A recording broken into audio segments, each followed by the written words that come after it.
I'm tired of this, you're tired of this, we're all tired of this. Yeah, so time for chapter 10, and once again, it is going to be a long chapter.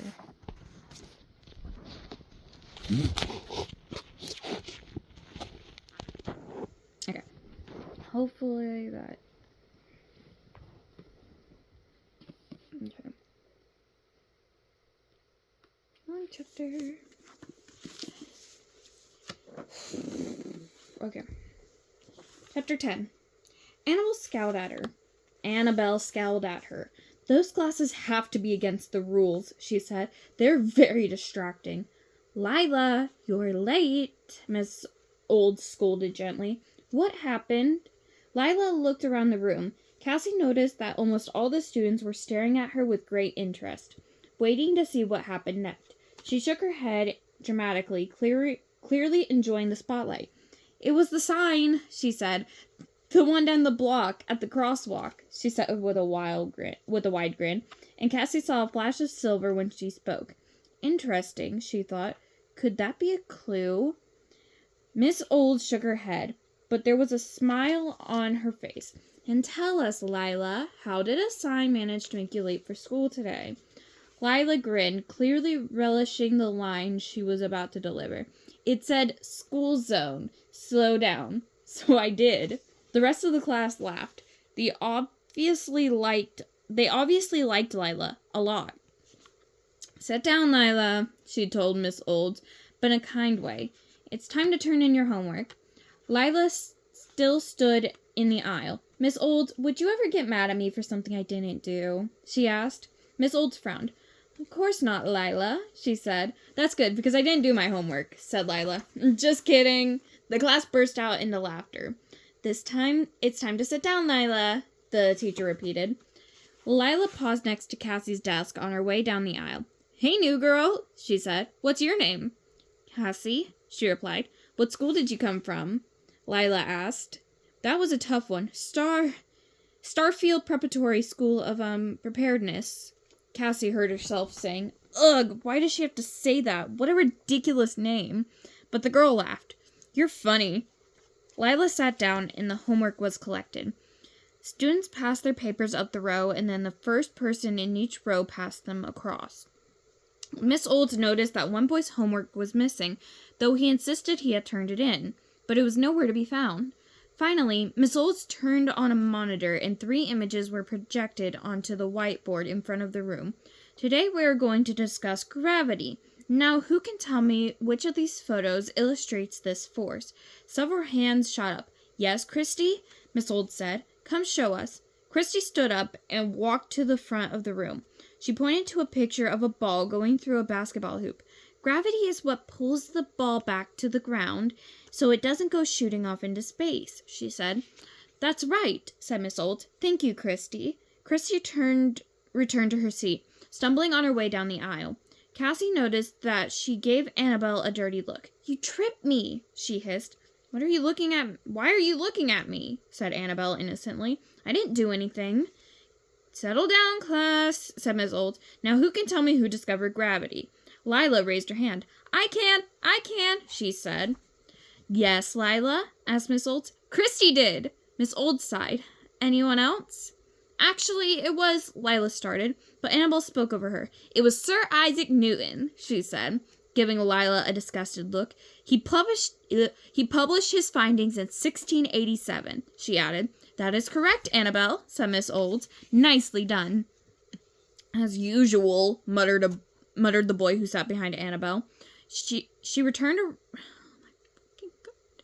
As usual, muttered the boy who sat behind Annabelle. She turned around and gave him a smirk. Miss Olds continued with the discussion of the force of gravity, and Cassie tuned out, choosing to spend the rest of the class trying to figure out what Lila could be wishing for. She considered the evidence. She was clearly well-liked by most of her classmates, and she was certainly very funny. So Cassie would probably rule out a friendship wish. Could it have something to do with her family? A friend? A pet? Cassie sighed. It could be practically anything at that point. Finally, it was time for lunch. Annabelle, said Miss Olds, will you please show Cassie to the lunchroom? Of course, Miss Olds, said Annabelle with a sweet smile. Cassie followed her out of the classroom, and they walked to the cafeteria in silence. Annabelle paused at the entrance and turned to Cassie. Her sweet smile was gone. I hope you don't plan on sitting with me and my friends, she said, because you are definitely not invited. She turned and flounced off, waving to the group of girls already at the table. Cassie stared at her, and a look of disgust on her face. That girl deserves a bowl of... She looked at the menu offerings displaying on the wall behind the ladies of lunch. Vegetable chili on her head. A voice came from behind her. Tetrazzini would be better. Cassie spun around. It was Lila, grinning at her. Or mac and cheese. Alphabet soup. Sloppy joes. But it's not worth it. You'll just get detention. She's so awful, said Cassie. She brightened. Maybe Lila's wish was to get even with Annabelle, but how could that possibly be a good wish? Yeah, and the worst part is, she has all the teachers fooled, said Lila. She's been student of the month 3 times in a row. Cassie felt her face get warm. That's so unfair, she said. Tell me about it, sister, said Lila. Now let's get some lunch. You can sit at my table. Just keep that chili to yourself, please. Cassie got in line behind Lila and took a closer look at the cafeteria. It was just as bad as Sage had said. Smelly, uncomfortably warm, and filled with lots of unidentified food you were expected to eat. Do you wish to get even with Annabelle? She asked Lila. Lila shrugged. I wouldn't waste a wish on that. I would save my wishes for important things. Aha! Thought Scarlet. Scarlet? Oh, she's already had her mission. Thought Cassie. She grabbed a tray and a bowl of chili. She followed Lila to a table in the back of the cafeteria, close to the windows. They had a lovely mountain view, though it wasn't quite as spectacular as the Crystal Mountains. One by one, they were joined by other girls and a couple of boys, Lila's friends. Lila introduced her to them, and Cassie recognized several of them from room 261. They seemed like a nice bunch of kids. Cassie dug into her chili, which was actually not inedible. Lila told the group the story from that morning. She was a great storyteller, and even her friends from class laughed as if they were hearing it for the first time. So why were you late this morning? Cassie asked. Lila made a sad face and said, It's so hard, Cassie. You wouldn't believe it if I told you. It's just so terrible. My mother... Cassie leaned forward, almost placing her chin in her pudding cup. Yes, she breathed. She was this close to finding out Lila's wish. She was sure of it. My mother, her voice cracked, forgot to set the alarm last night. Her friends all burst into laughter. I hate it when that happens, a blonde girl cried. Cassie tried again. I see your teeth are silver. Do you wish they were white? But that got a laugh from Lila. You don't like my braces? She said, baring her teeth. Well, neither do I, but they're coming off soon. Cassie tried again. She looked out the window at the driving rain. Perhaps you wish for this rain to end. No way, said Lila. It's good for the plants. She leaned back and looked at Cassie. You ask some crazy questions, new girl, she said. How about this one? What do you call cheese that isn't yours? I have no idea, Cassie replied. Nacho cheese, said Lila. I swear to God, I feel like that joke's already been told. Yeah, the damn freaking thing. Cassie didn't get it, though. The rest of the students at the table howled with laughter. Whoa, hold on. Damn, said Cassie. Another joke. She was beginning to realize that it was going to be very difficult to get Lila to be serious. How was she ever going to get the truth out of her?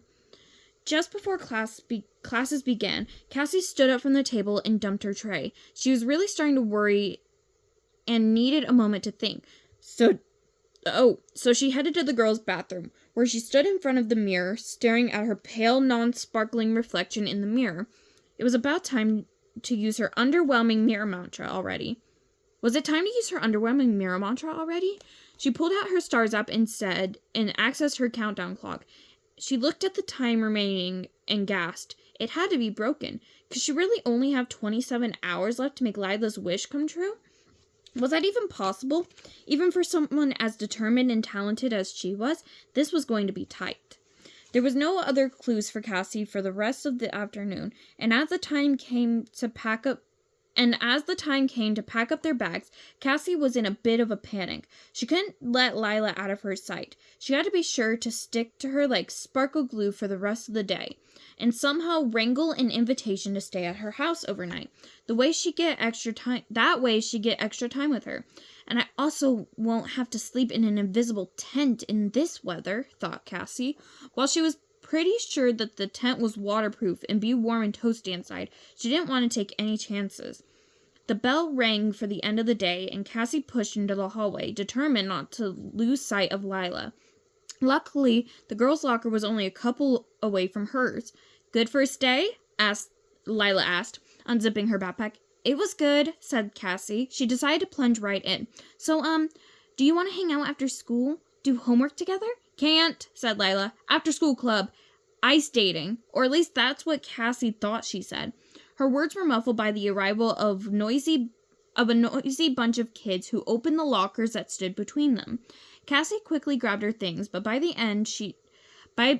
time she slammed her locker shut, Lila was gone. Cassie felt her heart beat and faster and her pulse race. She had to find Lila immediately. Ice dating? What could that be? She turned to the girl next to her, who was staring into a mirror on the inside of the top of her locker, putting a glossy substance from a tube on her lips. It smelled a little bit like starberries to Cassie. "I need to find the ice dating club," she said. "Ice dating?" said the girl. "What in the world are you talking about?" Then she looked for a moment and laughed. "You mean ice skating? Yeah, the rink is right at the bottom of the hill. Go out the front door of the school and make a left. You can't miss it." Cassie thanked her and took off down the hill. "It's pretty cold in there," the girl called after her. "Don't forget your gloves."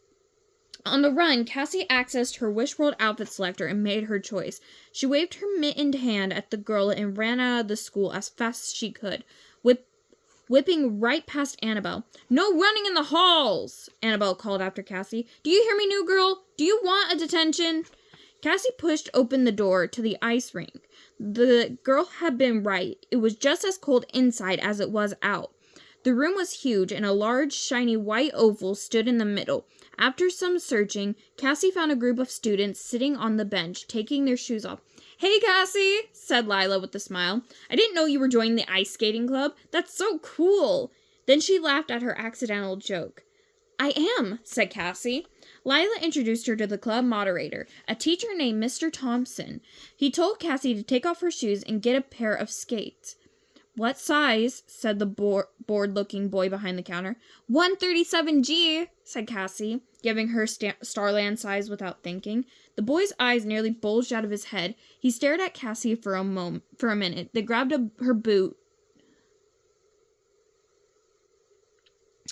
He stared at Cassie for a minute, then grabbed her boot off the counter and turned it over. "Size 5, he said, shaking his head. "Everyone's a comedian."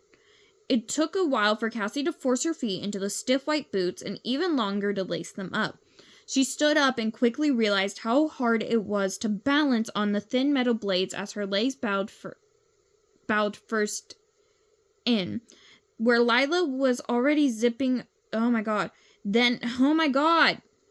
She stood up and quickly realized how hard it was to balance on the thin metal blades as her legs bowed first in, then out. She took a few shaky steps toward the rink, where Lila was already zipping around. A few more were clutching the rink wall for support. Whew! She made it to the entrance. The rink was a vast, immediate expanse of white, not a sparkle in sight. Gingerly, Cassie placed one foot on the ice, then another. She was standing. She pushed forward confidently. While she had never skated before, she was sure that with her inherent nimbleness and ability to master new things, she would be a natural on the ice. I don't know what's going on with Cassie, but this is actually starting to piss me off. She glided forward and whoosh. Within an instant, she was flat on her back, looking up at the rafters. This was the second time I've fallen since I've arrived on Wishworld, she thought. Must be a record. Cassie put her hands to the ice and struggled to get to her feet. Happy she was wearing mittens. Moon and stars, she thought. This wish mission is more dangerous than I thought. She somehow managed to make it to the waist-high wall that ran around the rink. and she slowly circled the rink with short, choppy steps, her hand in an iron grip on the railing. Any time she tried to let go of it, she lost her balance. She started to get hot, sweaty, and annoyed. She could see Lila zooming around the ice with her hands behind her back, then skating backward and even doing some spins. Cassie was impressed by how graceful she was. Lila swooped toward Cassie, then turned away and sharply doubled back, sliding to a quick stop in front of her. Cassie was so startled she lost her balance. Luckily, Lila reached out a red-gloved hand and grabbed her arm in time. "I'm sorry," Lila said. "The ice is slippery, isn't it?" Cassie scowled at her. "I'm not joking," she said. "It's not easy. You've got to take it slow and pay attention, and practice." Then, Cassie's hand firmly in hers, Lila showed her how deep her knees bent.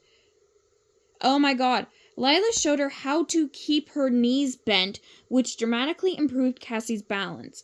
She began to relax a tiny bit. "Take little steps," said Lila. "There you go. It's all about keeping your ankles steady." Cassie wobbled forward. "And if you think you're going to fall, make your hands into fists. Don't want to lose a finger under a sharp blade."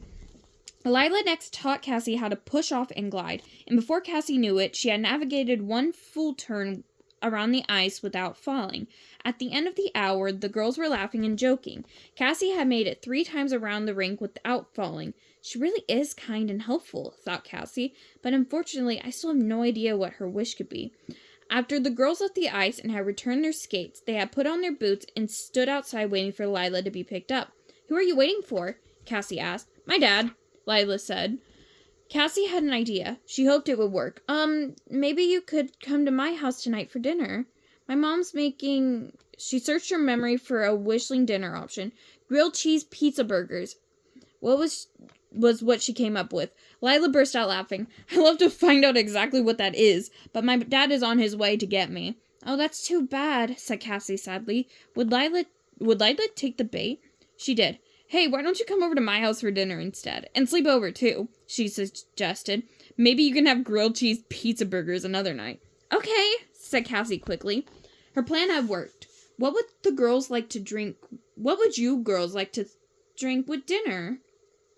Lila's mother asked. She had the same black hair and easy grin as her daughter. "Sparkling water for me," said Lila. Cassie's eyes lit up. "Oh yes, for me too," she exclaimed. "I cannot stand sparkling water. I have some in my mini fridge right now, and I don't even know why." She hadn't heard about this delightful beverage in Wishers 101. Would it be a tiny reminder of home? She was missing the colors and the sparkle of Starland. It really helped to keep her spirits up, she realized. Her non-glittery surroundings were starting to get her down. Lila's mom returned with 2 glasses of clear liquid, which she set on the table. A few bubbles rose to the top of each glass and popped joyously up on the surface. Cassie looked at Lila. "That was it?" I thought you said sparkling water," she said. "This is sparkling water," replied Lila, taking a sip. Cassie stared at the glass. "So where are the sparkles?" she asked. Lila laughed. "Oh, Cassie, you crack me up." After dinner, there were chocolate ice cream sundaes for dessert, which were star-tastic, but even more wonderful was that Cassie finally figured out Lila's wish. Once the table was cleared, Cassie and Lila spread out their books on the dining room table and did their homework together.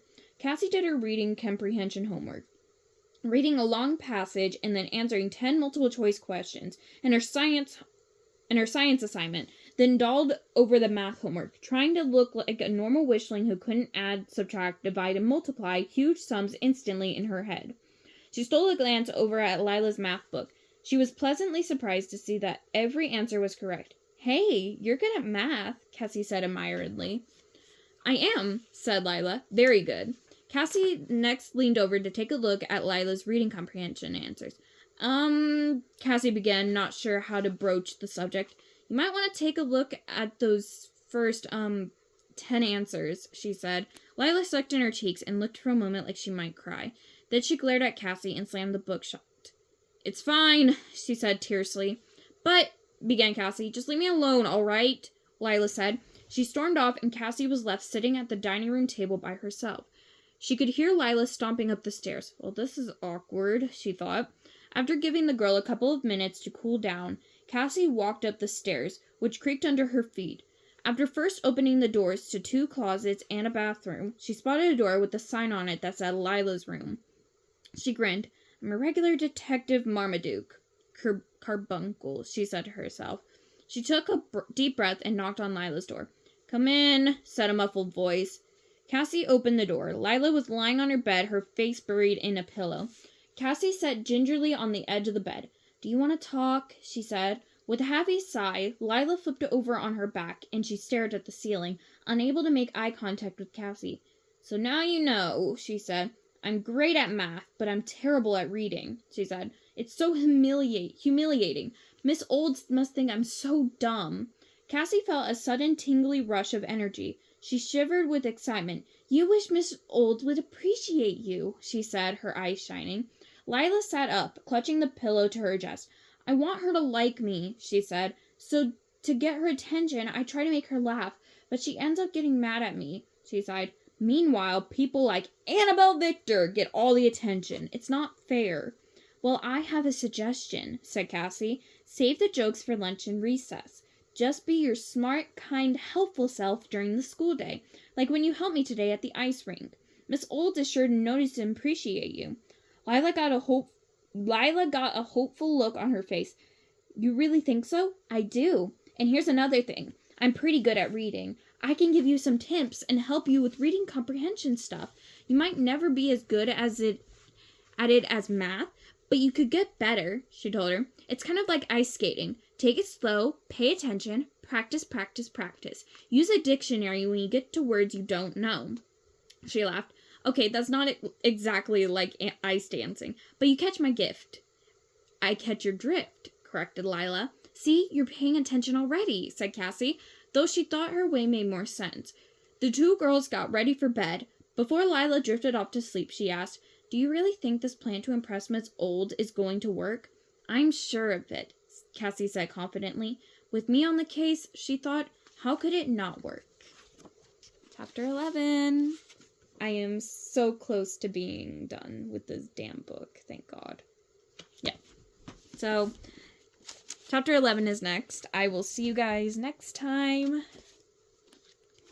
I think we're just gonna do the next few chapters all together. So, I'll see you guys in a little bit.